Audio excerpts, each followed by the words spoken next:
the Library of Wonder, there's a bridge that appears only when you stop saying almost. Cale learned that on a bright afternoon when an old woman in a paper shop pressed a tiny cloth packet into his palm. "Deliver this seed to the Beltree before sundown," she said. Cale peered at the twin-tied bundle. It was strangely warm. "Why me?" The woman smiled. "Because you're good at starting things, and terrible at arriving." Cal left before his pride could argue. He walked through a meadow where stones were painted with little half-shaped loops, dots, lines like unfinished letters. He didn't understand them, but they made him uneasy, like a sentence that never ends. By midday he reached a canyon filled with slow, rolling clouds. On the far side stood the Beltree, dark and tall, with faint glassy light hanging from its branches. Cale stepped to the edge. No bridge. He sighed, then leaned forward again, as if the world might correct itself. A thin line appeared in the air, then another, then like a page turning, pale planks unfolded from nothing, stitched together by threads of light. Cale smiled. "There you are." He stepped onto the first plank. It held the second, held two. His confidence rose, familiar and comfortable.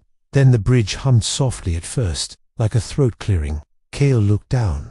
Along the planks were carvings, the same loops and dots and half-lines he'd seen on the meadow stones. Unfinished letters. He took another step. The plank beneath his foot softened, as if it couldn't decide whether it existed. Cale froze. The hum sharpened. He pulled his foot back. The plank steadied again. He tried once more, slower this time. It held. He took another careful step. Then his mind did what it always did when something mattered. What if I can come back tomorrow? What if this doesn't matter? What if I'm wasting my time? His foot hovered. The next plank vanished. Not the whole bridge, just that one piece of certainty, gone without anger, like the bridge had simply refused to carry. Almost Cale's heart jumped. He jerked back, arms flailing, and the plank reappeared as soon as he stopped wobbling.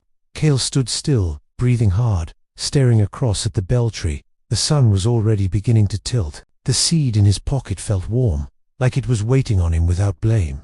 He swallowed and spoke aloud, not for the bridge, but for himself. "I'm finishing this." The bridge's hum softened. The air felt steadier. Cale stepped forward. The plank held, solid as a promise. He kept going, one full step at a time. Halfway across, the wind tried to comfort him. "You've come far enough. That should count." Cale shook his head. "Not today." He walked the rest of the bridge without hovering, without bargaining, without leaving an escape route behind. On the far side, the Beltree stood over a small bowl of pale soil. Cale knelt, untied the packet carefully, and placed the seed into the earth. The world didn't burst into fireworks. Instead, one glass bell rang clear, simple, and bright. Cale exhaled. Something in his chest felt less scattered. Almost isn't a destination. Finish what you start.